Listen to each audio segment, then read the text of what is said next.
प्यारे बच्चों, गुणोत्तर श्रेणी के लेक्चर 2 में हम गुणोत्तर श्रेणी में पदों का चयन कैसे करते हैं इस पे चर्चा करेंगे। गुणोत्तर श्रेणी में पदों का चयन, गुणोत्तर श्रेणी में पदों का चयन, पदों का चयन हम किस प्रकार से करते हैं इस पे हम चर्चा करेंगे। प्यारे बच्चों, दो चीज जैसे उसमें कॉमन लेते थे समांतर श्रेणी में कि किसी समांतर श्रेणी का प्रथम पद ए और सार्वंतर डी, उसी प्रकार से हम गुणोत्तर श्रेणी में भी दो चीज कॉमन लेंगे। पहला, माना गुणोत्तर श्रेणी का प्रथम पद ए और सार्वानुपात आर है, तो हम गुणोत्तर श्रेणी के पदों का चयन, यदि हमें पदों की संख्या 3 ज्ञात करनी हो तो हम 3 पद गुणोत्तर श्रेणी के ए बटे R comma A comma A R का चयन करते हैं। यदि हमें 4 पदों की आवश्यकता हो तो हम गुणोत्तर श्रेणी में ए बटे आर क्यूब कॉमा ए बटे R comma A R cube का चयन करते हैं। यदि हमें पदों की संख्या के 5 प्राप्त करना हो तो हम ए बटे आर स्क्वायर, ए बटे आर, ए आर और ए आर स्क्वायर का चयन करते हैं। हम कैसे कहेंगे कि कैसे मानेंगे कि यह जीपी में ही है, तो जीपी की परिभाषा हमने बताया था कि वे श्रेणी जिसमें क्रमागत पदों का अनुपात समान हो उसे हम गुणोत्तर श्रेणी कहते हैं। अब चाहे इस पद की बात करें, चाहे इस पद की बात करें, हमें क्या मिलना चाहिए? समान, सार्वानुपात समान मिलना चाहिए। तो देखिए, इसे हम लिख सकते हैं ए बटे आर, तो ए से ए कट जाएगा और मिलेगा हमें आर मिलेगा। और अगर इस पद की बात करें तो हम लिख सकते हैं ए आर बटे ए बराबर आर। देखिए समान मिला कि नहीं मिला। इसी प्रकार से इसमें भी हम T2 बटे T1 या T4 बटे T3 करें तो हमें समान सार्वानुपात प्राप्त होगा। चेक कर लीजिए, यह बटे यह, ए बटे आर क्यूब हल करेंगे तो ए आर ऊपर चला जाएगा, एक आर से आर कट जाएगा, तो हो जाएगा आर क्यूब बटे आर बराबर आर स्क्वायर मिला। अगर हम इस पद की बात करें तब भी हमें आर स्क्वायर ही मिलेगा। कैसे? ए आर क्यूब बटे ए आर, ए से ए कट जाएगा, आर से पावर कट जाएगा, आर स्क्वायर मिलेगा। तो हम कह सकते हैं कि यदि हमें गुणोत्तर श्रेणी में 3 पदों का चयन करना हो तब इन तीनों पदों को हम लेंगे। यदि हमें गुणोत्तर श्रेणी के 4 पदों का चयन करना हो तब इन 4 पदों को हम लेंगे। और यदि हमें गुणोत्तर श्रेणी के 5 पदों का चयन करना हो तब इन पदों को हम लेंगे। प्यारे बच्चों, हमने इसके पूर्व के लेक्चर में आपको बताया था कि यदि किसी गुणोत्तर श्रेणी का प्रारंभ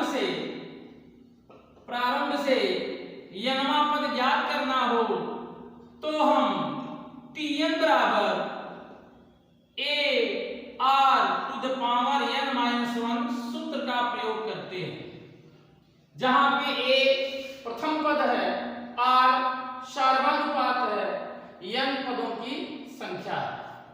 इसी प्रकार से यदि हमें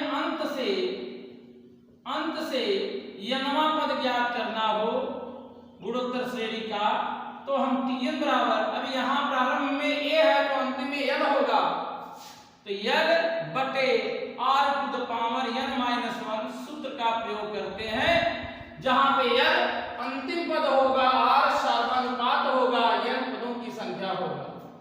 तो इन सूत्रों की सहायता से हम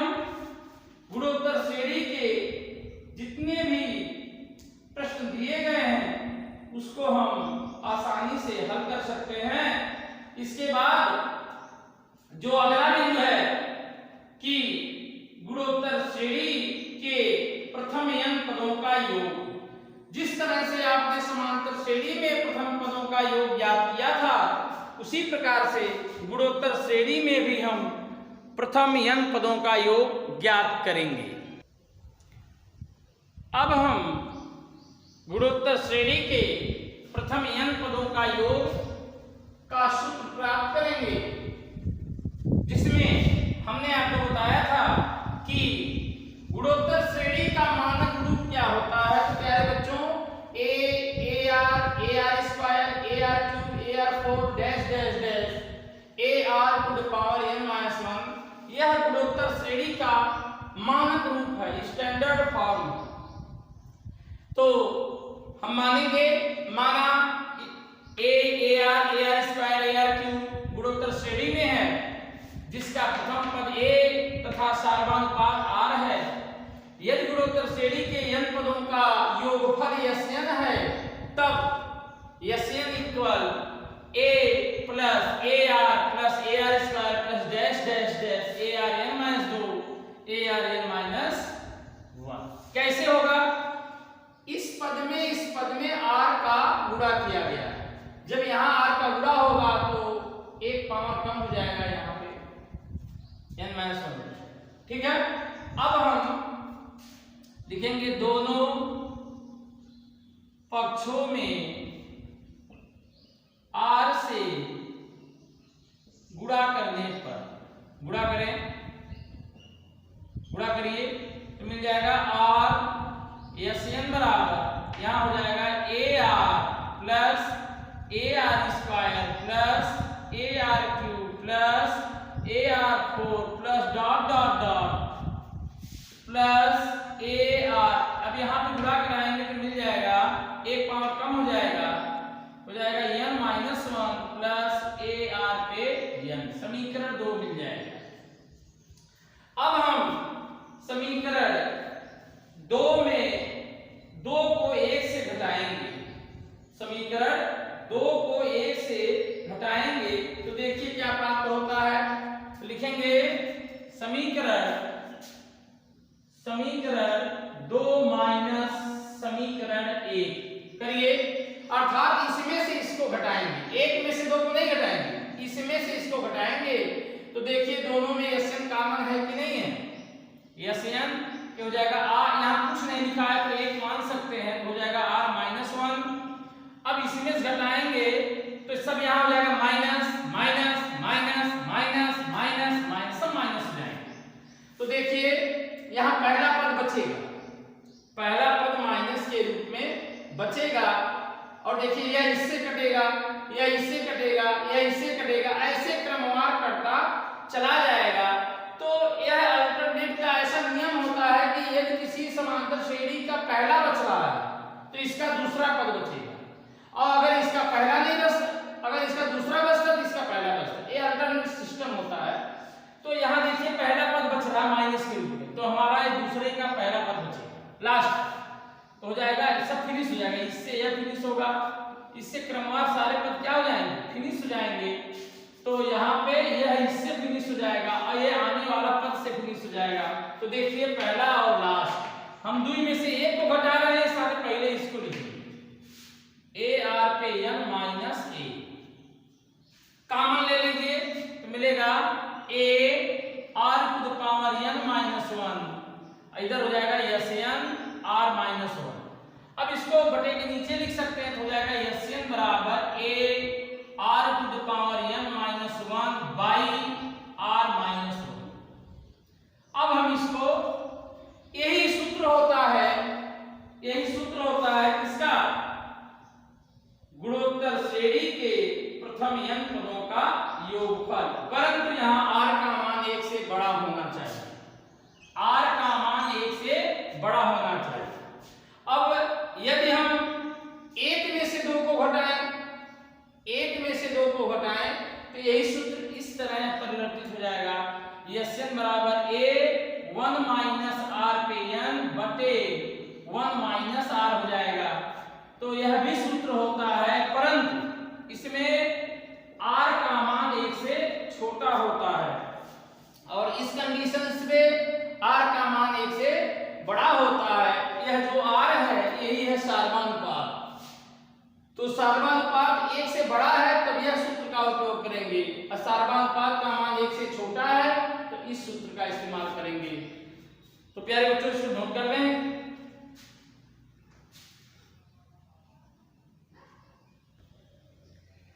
प्यारे बच्चों अब हमें जो सूत्र प्राप्त हुआ है गुणोत्तर श्रेणी के प्रथम n पदों का योग, यह दो सूत्र मिला। जब r का मान 1 से बड़ा होगा तो इस सूत्र का प्रयोग करेंगे, जब r का मान 1 से छोटा होगा तब इस सूत्र का प्रयोग करेंगे। लेकिन कभी कभी गुणोत्तर श्रेणी का अंतिम पद दे देता है और कहता है योगफल ज्ञात करें, तब समस्या आती है इसमें हमें, तब इस सूत्र में थोड़ी दिक्कतें आती हैं। तो मान कैसे निकालते हैं? तो प्यारे बच्चों आपने पढ़ा है कि गुणोत्तर श्रेणी में प्रारंभ से nवां पद ये होता है Tn बराबर ar⁻n-1। और आपको मैंने बताया था कि जो nवां पद होता है वो इसी को हम यल कहते हैं। उसी को क्या कहते हैं? यल मतलब लास्ट टर्म। तो इसको हम Tn को यल से भी प्रदर्शित करते हैं। तो यल बराबर होता है ar⁻n-1। अब हम समीकरण 1 को हम थोड़ा मॉडिफाई करेंगे। Sn बराबर यहाँ इसका हम गुणा करा देंगे तो मिलेगा ar⁻n-a/r-1। थोड़ा सा और मॉडिफाई कराएंगे, इस r/n को हम थोड़ा सा मॉडिफाई कराएंगे ar/n-1 r।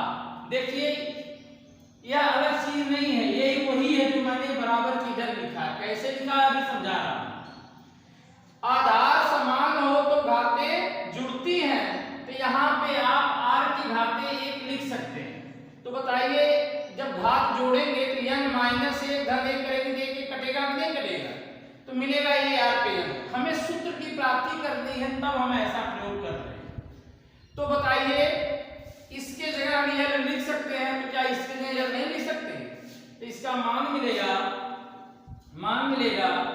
यल r-a/r-1।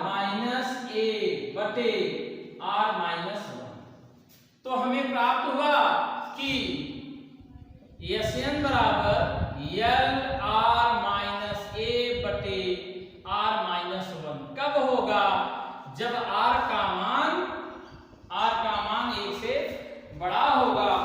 तो इस सूत्र की सहायता से भी हम प्रथम गुणोत्तर श्रेणी के n पदों का योगफल ज्ञात कर सकते हैं।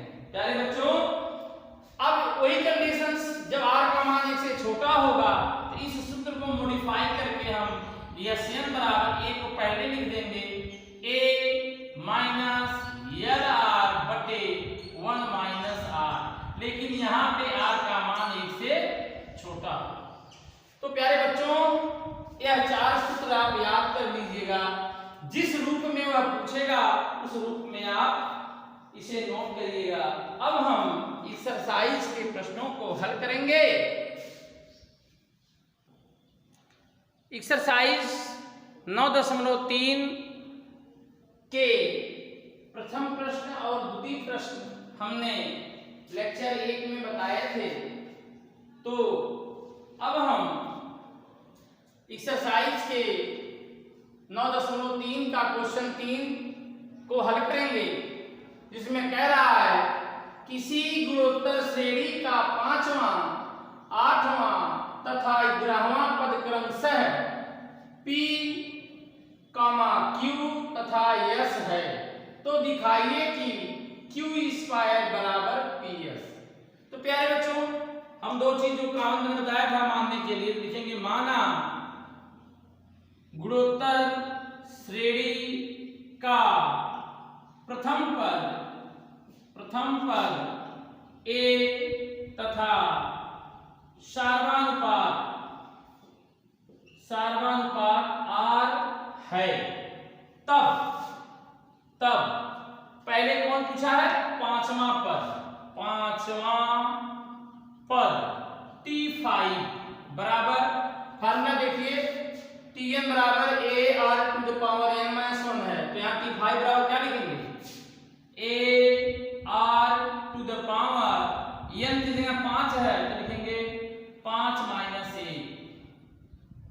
यही दिया है, आठवां पद, पांचवां पद क्या दिया है, p, यही p है। तो इसे हल करेंगे तो हमें प्राप्त होगा 5 में से 1 जा 4, तो a r पे पावर 4 बराबर p, समीकरण 1। इसी प्रकार से आठवां पद क्या होगा, आठवां पद T8 बराबर a r पे 8 माइनस 1 बराबर क्या, कितना दिया है, आठवां पद दिया है q, तो लिखेंगे q इंप्लाइज दैट, अब 8 में से 1 को घटाएंगे तो क्या मिलेगा, 7 मिलेगा, हो जाएगा a r पे 7 बराबर q, समीकरण 2 हो गया। इसी प्रकार से 11वां पद है, 11वां पद कितना होगा, T11 बराबर a r 11 माइनस 1 बराबर कितना दिया है, यस दिया है, ये हो गया यस, इंप्लाइज दैट 11 में से 1 जाएगा 10 आएगा, हो जाएगा a r पे 10 बराबर r, समीकरण नंबर 3।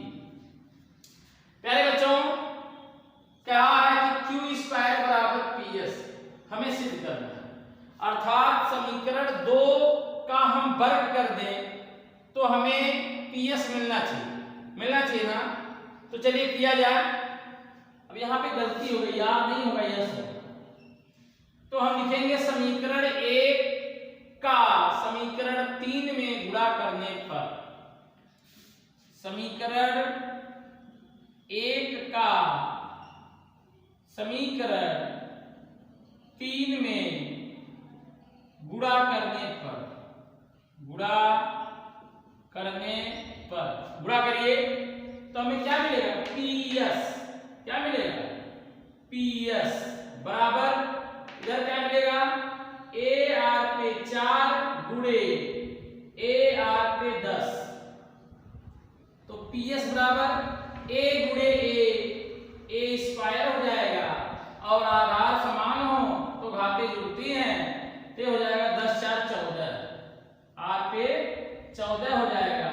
इसको हम लिख सकते हैं a r to the power 7 का होल स्क्वायर, और यही क्या है, यही है समीकरण 2, अर्थात यह है q स्क्वायर। तो हम पा गए ps बराबर q स्क्वायर, यही हमें क्या करना था, सिद्ध करना था, हेंस प्रूव। नोट करें। इसके बाद क्वेश्चन नंबर 4 देखते हैं। अगला क्वेश्चन है क्वेश्चन नंबर 4 कि किसी गुणोत्तर श्रेणी का चौथा पद उसके दूसरे पद का वर्ग है तथा प्रथम पद -3 है, तो सातवां पद ज्ञात करें। तो हम सबसे पहले मानेंगे, माना गुणोत्तर श्रेणी का प्रथम पद a तथा सर्वानुपात r है, तब जो कह रहा है कि चौथा पद उसके दूसरे पद का वर्ग है, तो लिखेंगे प्रश्नानुसार दिया, सबसे पहले लिखेंगे दिया, क्या दिया है, प्रथम पद अर्थात a बराबर -3, ये दिया हुआ, और सातवां पद पूछ रहा है, तो हम लिखेंगे प्रश्नानुसार चौथा पद अर्थात T4 क्या है, उसके दूसरे पद का वर्ग है, दूसरा पद होता है T2 का होल वर्ग। तो हल किया जाए तो T4 बराबर हम क्या लिख सकते हैं, a r to the power 4 -1, T2 को लिख सकते हैं a r to the power 2 -1 का होल स्क्वायर। हल करेंगे और a का मान है -3, तो हो जाएगा 3r पे क्यूब बराबर a का वर्ग हो जाएगा और r पे भी वर्ग हो जाएगा। तो अब a का मान हमें पता है, a का मान क्या दिया है, a का मान दिया है -3, तो -3 का जब वर्ग करेंगे तो हो जाएगा 9r स्क्वायर, और इसको हम हल 3 से यह भी कट जाएगा तो जाएगा माइनस r बराबर 9/3 बराबर 3 या r बराबर -3। प्यारे बच्चों, हमें सारवानुपात r का मान प्राप्त हो गया जो कि प्रथम पद के क्या है, बराबर है। अब हम जो पूछा है प्रश्न में कि सातवां पद ज्ञात करें, तो लिखेंगे T7 बराबर AR7 -1। A का मान हमें पता है -3 और R का भी मान हमें पता है -3⁶। हल करेंगे तो -3 और माइनस के ऊपर सम की घात होती है तो आंसर प्लस में आता है। तो 3 त्रिका 9 त्रिक 27 और 3 त्रिका 9 त्रिक 27। तो हल करेंगे इसे तो हमें 3 पे घाते -3 पे घाते 7 प्राप्त होगा और इसे हल करेंगे तो 2187। हल करके आप चेक कर लीजिएगा -2187 इसका आंसर प्राप्त होगा। तो आप इसे हल करके 3 का 7 बार उड़ा करके आंसर चेक कर लीजिएगा।